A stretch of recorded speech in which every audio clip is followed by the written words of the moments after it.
आज के इस संपूर्ण आयोजन में जो संदेश आप तक पहुंचा है उस सबको सुनकर मैं बहुत भावविभोर हूँ।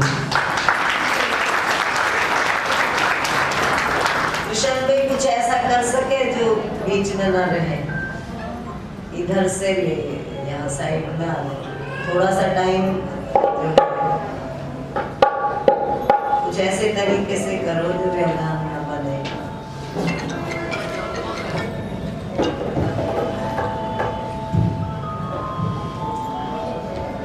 देखो, गुरु जी के जन्मदिन ने आपको कैसा उपहार दिया है।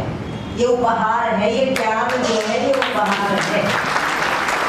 सारा दिन ऐसे गिफ्ट लेते हो, सांसारिक चीजों के गिफ्ट ले लेके खुश होते हो, लेकिन आप भाग्यशाली हो जो असली गिफ्ट गुरुदेव के जन्मदिन पर आपको आज मिला है। मैं ज्यादा समय नहीं लगाऊंगी क्योंकि कलश यात्रा में आप लोगों ने जाना है, फिर आके भोजन करना है। लेकिन मैं इतना जरूर कहूंगी कि 5 दिन ये आपके गुरुजी के नाम हो जाने चाहिए। केवल गुरुजी के नाम 5 दिन पूरे के पूरे। बस शाम को अपने घर जाओ, सुबह फिर यहाँ आ जाओ, सेवा करके और सत्संग करके दोनों कामों का आनंद लो।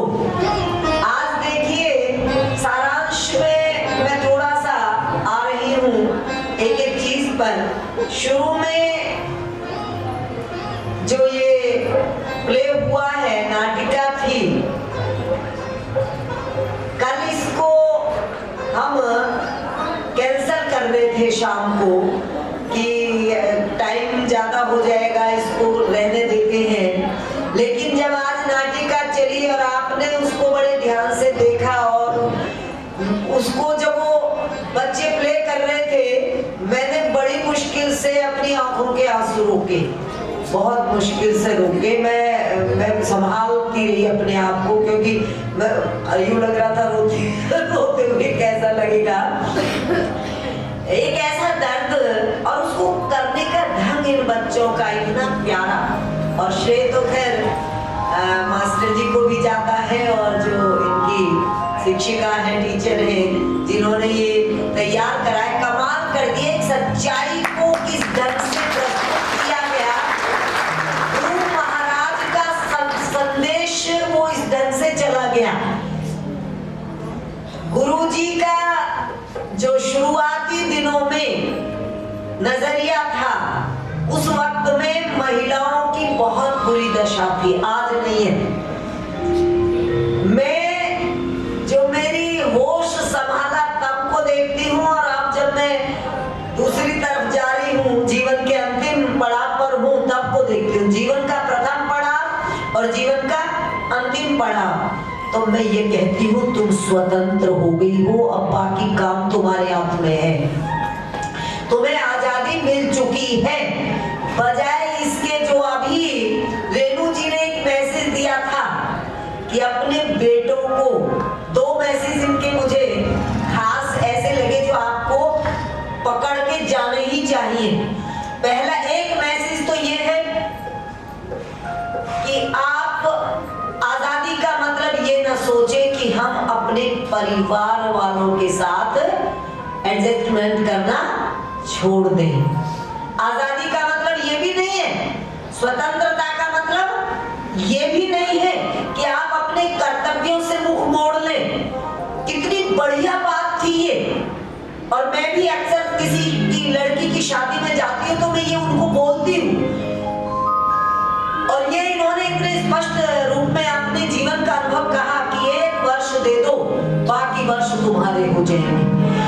जहां आजादी चाहिए, जहां आपको पहनने खाने की स्वतंत्रता चाहिए, वहां आपको परिवार भी चाहिए, ये जरूरी है। तो ये बहुत बड़ा मैसेज है कि जो यहाँ बेटियां या बहुएं जो बैठी है ना, सासों के लिए भी बोला इन्होंने, नहीं छोड़ा कुछ भी।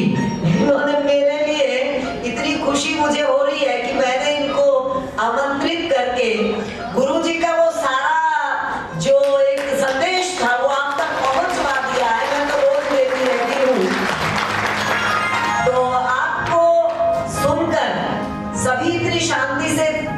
बैठे थे क्योंकि सबको चीजें समझ में आ गई थी, इसलिए बैठे थे।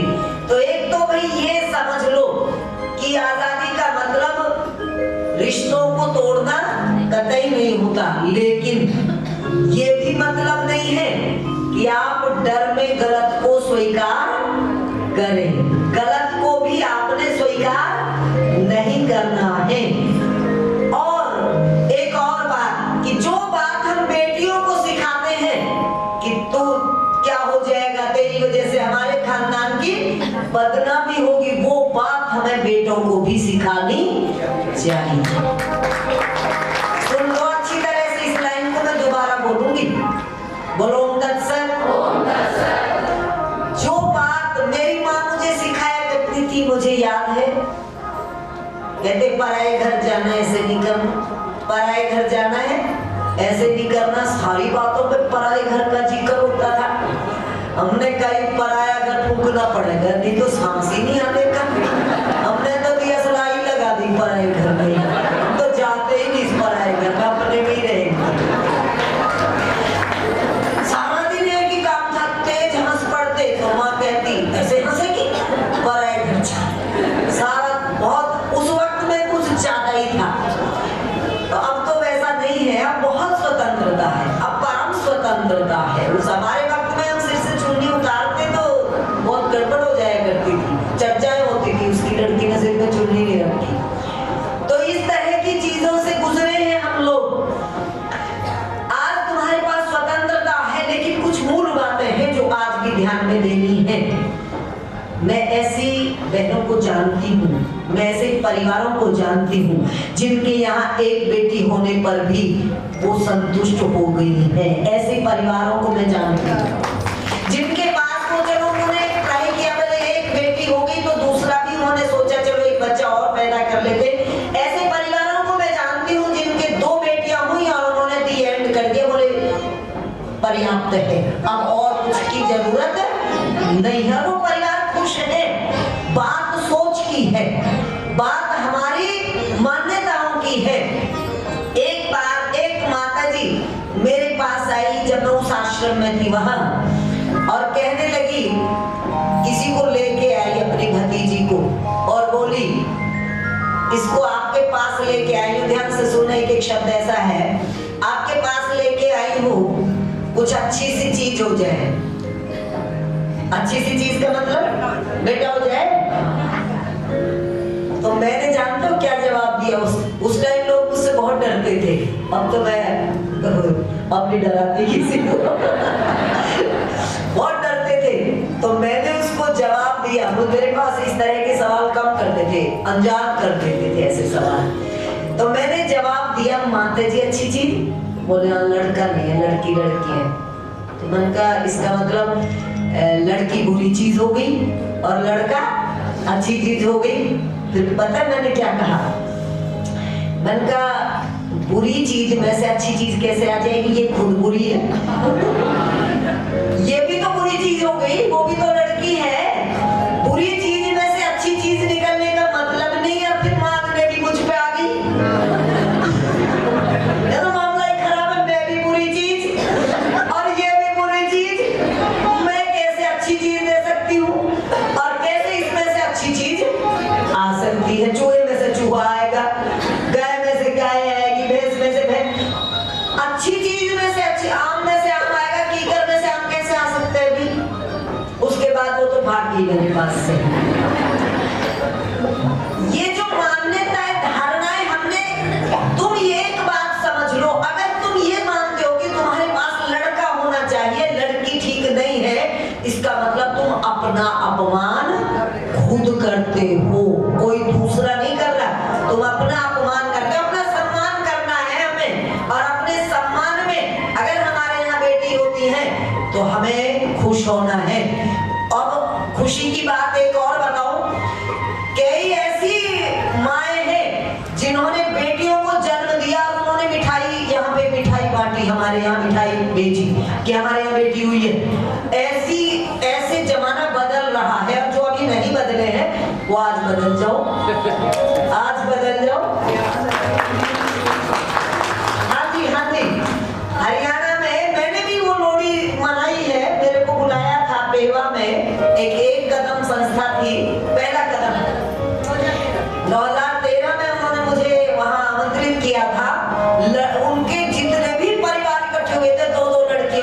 ताली मारते हैं। उन्होंने लड़कियों के नाम की लोहड़ी मनाई थी। तो जागरूक हो रहा है समाज, और जो जाग रहे हैं वो ही खुश हैं, और जो नहीं जागे हैं वो दुखी है। दुखी नहीं होना है, खुश होना है। ये खुशी देने ही संत आते हैं, खुशी देने ही ऐसी आत्माएं आती हैं जो समाज का भला चाहती हैं, समाज का भला करती हैं। आज गुरुजी बरस रहे हैं, चाहे रेणु भाटिया के मुख से बरस रहे हो, चाहे गायत्री के मुंह से, चाहे बाबूराम जी के मुख से, चाहे ईश्वर जी के बच्चों के इस प्ले के माध्यम से, ये सब गुरुजी बोल रहे हैं। चाहे श्रद्धानंद बोल गई, सब गुरुजी है, ये मान लो, ये उनका सपना है, ये उनका मैसेज है। तो आओ इस जन्मदिन पर सबको बधाई देते हैं, और आज इस संकल्प को लेकर गाते हैं मेरे साथ। 24 दिसंबर आया रे, खुशियां ही खुशियां आया रे। हाँ 24 दिसंबर आया रे, खुशियां ही खुशियां लाया रे। ओ 24 दिसंबर आया रे, खुशियां ही खुशियां लाया रे। 24 दिसंबर आया रे, खुशियां ही खुशियां, तालियां। ओ 24 दिसंबर आया रे, खुशियां ही खुशियां लाया रे। हमारा भजन पूरा होगा। इस बीच में यजमान जो आज के हैं वो आगे आ जाए, उनको आशीर्वाद होगा। कई कामों को इकट्ठा करना है हमने, और इस भजन के माध्यम से लेडीज जी को भी हमें गुरुजी की थोड़ी सी जीवनी इसमें है। गुरुजी का जन्म 1908 में पड़वा के दिन हुआ था। हाँ भाई बोलो। 24 दिसंबर आया रे, खुशियां ही खुशियां लाया रे। 24 दिसंबर आया रे।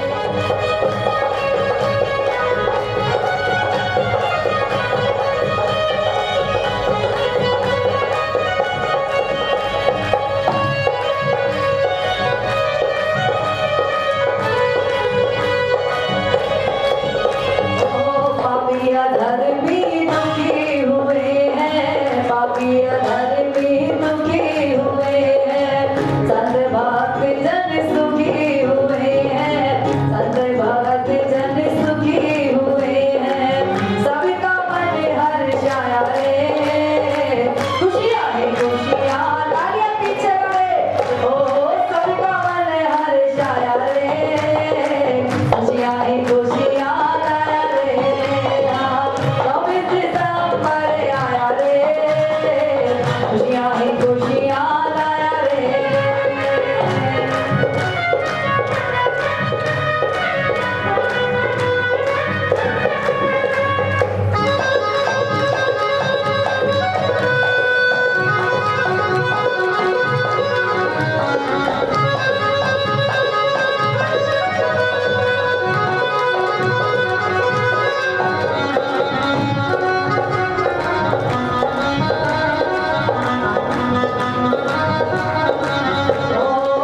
धरती को भाई हरियाली, धरती को भाई हरियाली, कण कण में छाई खुशहाली, कण कण में छाई खुशहाली।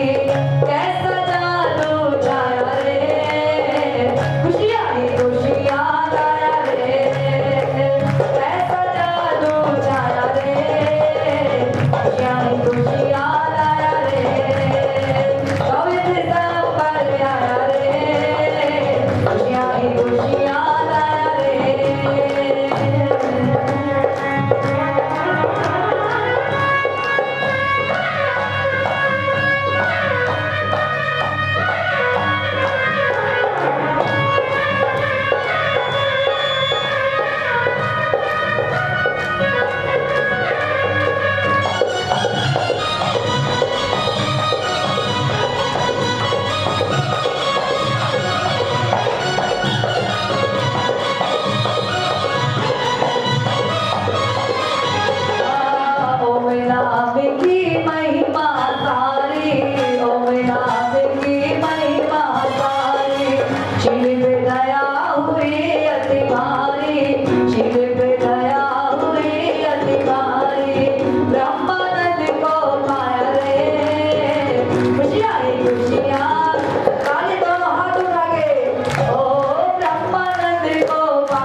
सभी तैयार होंगे। यही ज्यादा ठीक रहेगा। कलश लाके यही सब जो बहने हैं वो यहीं पे कलश उनके सिरों पे जैसे रखा जाएगा। उसको बुलाओ, वेद शतनंद को बुलाओ।